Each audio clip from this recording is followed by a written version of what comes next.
correcta aplicación de las cargas gravitatorias y cargas de empuje, como es una carga de viento, en una cubierta. En esta ocasión tenemos esta cubierta, ¿ven?, en la parte superior de una nave industrial, y le vamos a aplicar cargas gravitatorias y cargas de viento, en cargas de empuje como es la carga de viento.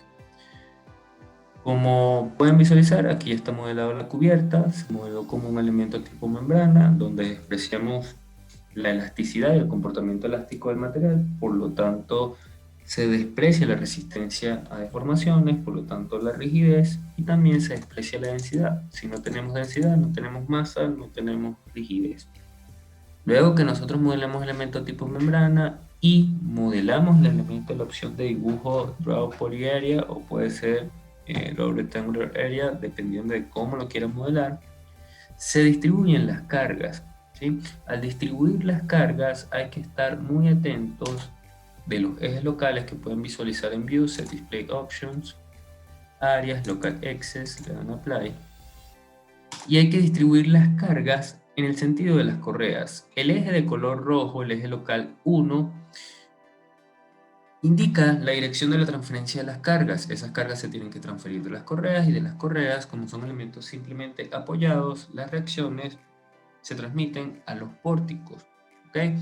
Entonces, en esta asunción como tal, tenemos que visualizar y discretizar los dos tipos de cargas. Cargas gravitatorias, como son la carga muerta, y me refiero a carga muerta sobre carga permanente y el peso propio de los elementos, y la carga variable de techo, que puede rondar entre 35 o hasta los 70 kilogramos por metro cuadrado según la norma ecuatoriana, según la NEC, ¿ok? Estas cargas son en sentido gravitatorio, es decir, nuestra cubierta tiene un ángulo de inclinación, ¿okay? Al tener un ángulo de inclinación, no un ángulo horizontal, un ángulo cero, no es perpendicular, es decir, no coincide el plano geométrico de la cubierta con el plano de acción de la carga. Por lo tanto, esas cargas van a estar en sentido gravitatorio y, repito, no están perpendiculares a la superficie de la cubierta. En cambio, como tal, las cargas de viento, la superficie de presión se genera perpendicular, indistintamente la inclinación de la cubierta.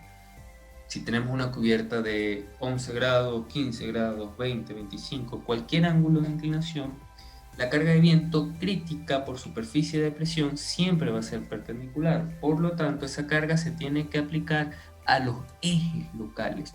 Los ejes locales son los ejes internos que tiene cada elemento. Por ejemplo, los elementos área, el elemento, como yo les comentaba, el eje, perdón, que yo les comentaba de color rojo, me indica la transferencia de cargas, y el eje de color azul, azul claro, es el eje local 3. Ese eje local 3 está perpendicular a la superficie del plano geométrico de la cubierta, y siempre va a estar perpendicular a la superficie del plano geométrico de la cubierta, indistintamente de su posición y ubicación. Por lo tanto, la carga de viento tiene que ser aplicada al eje local.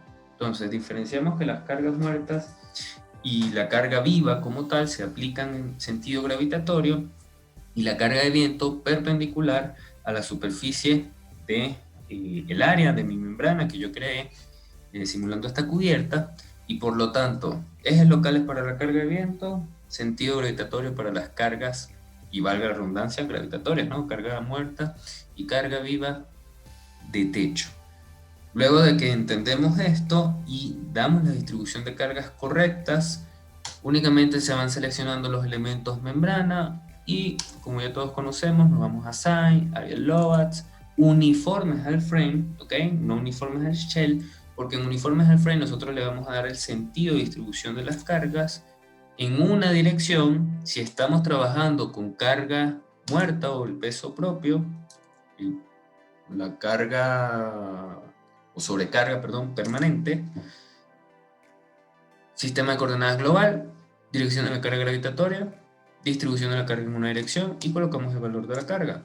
En el caso de la carga del viento, si tenemos sentido del viento a presión o a succión, es decir, barlovento o sotavento, dependiendo de cómo estemos trabajando, tenemos que enfocarnos en la dirección de los ejes locales, y en función, si nosotros queremos presión, tal cual como estamos viendo ahorita, tendríamos que ingresar un valor de, por ejemplo, -15 para que ese sentido de la carga esté contrario al eje local y genere presión.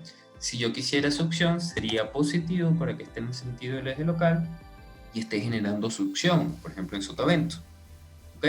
Esos son los conceptos fundamentales que tenemos que manejar en la aplicación de cargas gravitatorias y cargas de empuje en una cubierta de una nave industrial.